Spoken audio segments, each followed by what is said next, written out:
লক্ষ্যমাত্রার চেয়ে এবার বেশি জমিতে পেঁয়াজ বীজের চাষ হয়েছে ফরিদপুরে। আবহাওয়া অনুকূলে থাকায় ভালো ফলনের আশাও করছেন চাষিরা। এলাকা থেকে 500 কোটি টাকার বীজ উৎপাদনের আশা কৃষি কর্মকর্তাদের।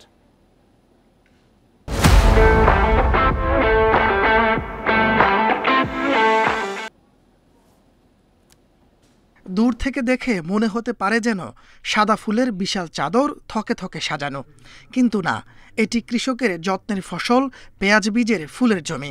ফরিদপুরে বিস্তীর্ণ জমিতে এখন চোখে পড়বে এমন পেঁয়াজ বীজের শোভা। এবার মৌমাছি কম থাকায় ফুলে হাতের ছোঁয়ায় পরাগায়ন করছে চাষিরা। এজন্য সকাল থেকে সন্ধ্যা পর্যন্ত মাঠেই সময় কাটছে কৃষক কৃষাণীর। এখন পরাগায়নের কাজ চলতেছে।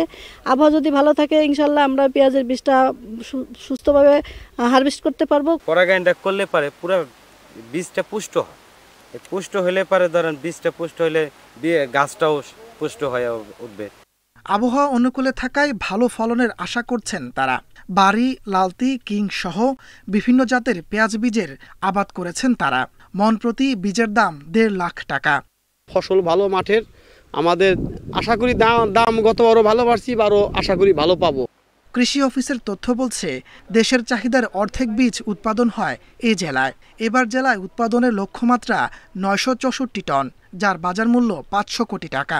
স্থানীয় যে চাহিদা ফরিদপুর জেলায় 280 মেট্রিক টন, বাকি প্রায় 684 মেট্রিক টন বীজ ফরিদপুরের বাইরে বিভিন্ন জেলায় বিপণন হয়ে থাকে। সার ব্যবস্থাপনা, রোগবালাই, পোকামাকড় ব্যবস্থাপনার জন্য তাদেরকে পরামর্শ দেওয়া হয়।